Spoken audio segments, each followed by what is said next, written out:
Alo, Trà Vinh xin chào các bạn.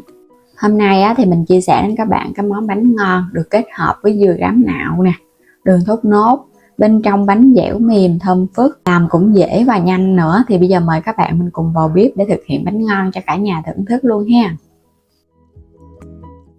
Trước hết đó là mình dùng ở đây 300g bột nếp nha, bột nếp loại nào cũng được hết. Còn bên này là 300g dừa rám mình nạo nhỏ ra. Dừa phải là rám vỏ, đừng có đen quá, đen khô là mình ăn nó sẽ bị sạm không ngon. Mình có tiếp là một ít muối, thêm ống vani cho nó thơm bánh. 200g đường thốt nốt nha, cái loại viên viên vậy nè, hoặc là dạng nước cũng được nữa. Tỷ lệ là 200 là mình thấy vừa ngọt ngon. Rồi bây giờ sẽ cho hết 2 chén bột nếp vào trong thau 300g. Tiếp theo các bạn sẽ cho muối vô. Vani thì có dạng bột hoặc là dạng nước thì các bạn cứ dùng nha. Rồi bây giờ mình sẽ cho dừa nè, tỷ lệ là 1 dừa và 1 bột nếp. Dừa nạo ra xong là mình làm luôn, cho nó cái độ ẩm nó dừa đó, nó không có bị quá khô. Nếu mà khô quá là nó sẽ bị khô bánh không ngon. Rồi bây giờ mình sẽ bóp cái phần bột và dừa này ra, bóp cho nó tơi đều ra, không có cần phải thêm nước gì hết ha. Tỷ lệ 1 bột và 1 dừa. Dừa thì có nước chứ không phải là dừa xác không. Ở trong cái phần dừa này nó đã béo ngon rồi, kết hợp thêm cái xác dừa này nữa, nó béo và ăn vào cái bánh nó có độ giòn giòn sực sực á, hòa quyện với phần bột nếp nó dẻo ngon. Ăn cùng với đường thốt nốt với các bạn, nó thơm phức mà nó ngọt đậm đà. Mình trộn chút xíu thì mình thấy bắt đầu bột và dừa nó cũng tơi ra nè, phải trộn cho nó thật là tơi luôn mới được ha. Bột mình trộn vậy là được rồi nè, nó tơi xốp rồi, nó phải xốp vậy ha, nó tơi ra chứ nó không có được ẩm. Nếu mà nó ẩm chút nữa mình hấp lên nó sẽ bị nhão, còn nó khô quá thì hấp nó cũng lâu chín á. Càng tơi xốp là càng ngon, không có cần phải lọc qua rây gì đâu, cứ trộn đều chút xíu là nó xốp giống y như mình trộn cái bánh ống á. Nó phải xốp xốp mà không có cần dùng nước, nó càng xốp là càng ngon. 2 nguyên liệu đã làm xong. Quay qua bên đây thì bây giờ mình đi xắt cái phần đường thốt nốt ra.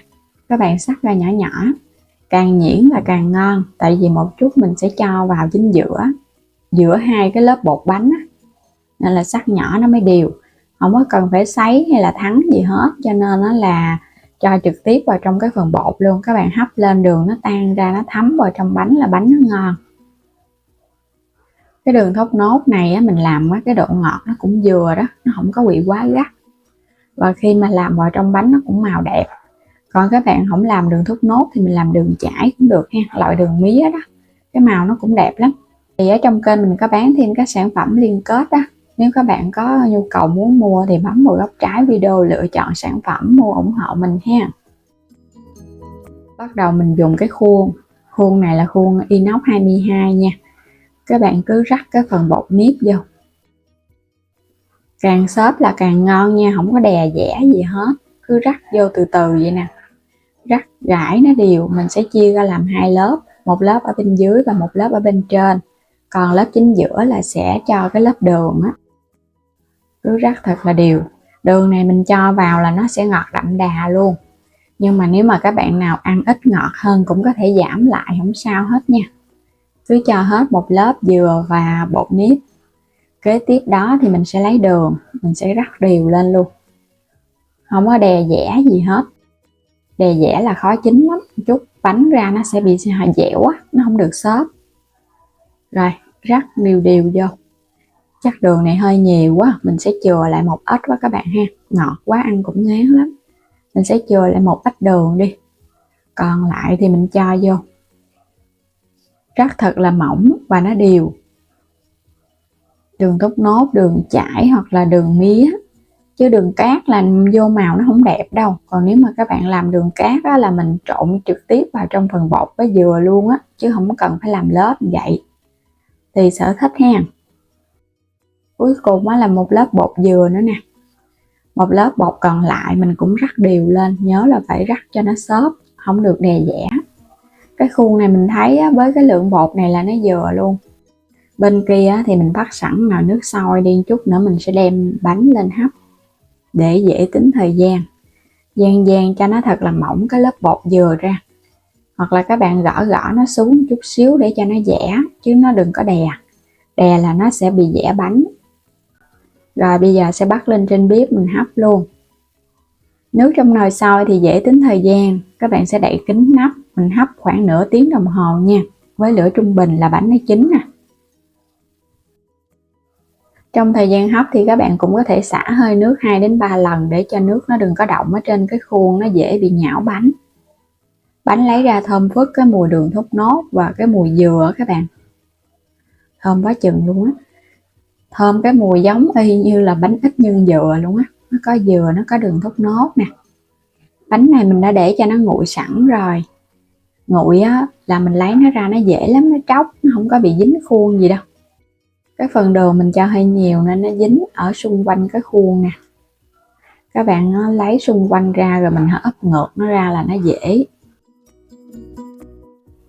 Đây, bánh ngon quá ha. Hôm trước mình đã chia sẻ cái bánh này có thêm khoai lang tím á, nên là màu sắc cũng đẹp. Hôm nay là mình dùng trực tiếp với dừa và bột luôn, không có khoai lang thì bánh nó sẽ dẻo nhiều hơn, còn có khoai lang á, thì nó có cái độ mềm nhiều, nó xốp và nó xốp mềm. Lấy khuôn bánh ra rồi bây giờ mình sẽ cắt miếng. Bánh này nó dẻo dẻo, nếu mà các bạn chưa ăn thử cũng có thể làm thử nha.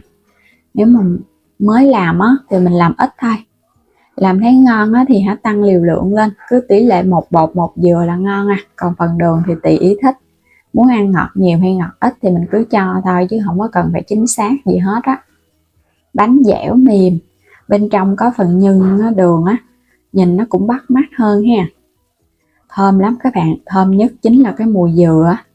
Bánh dừa giống như y như cái nhân dừa mà làm bánh ít. Đường thốt nốt cũng thơm nữa.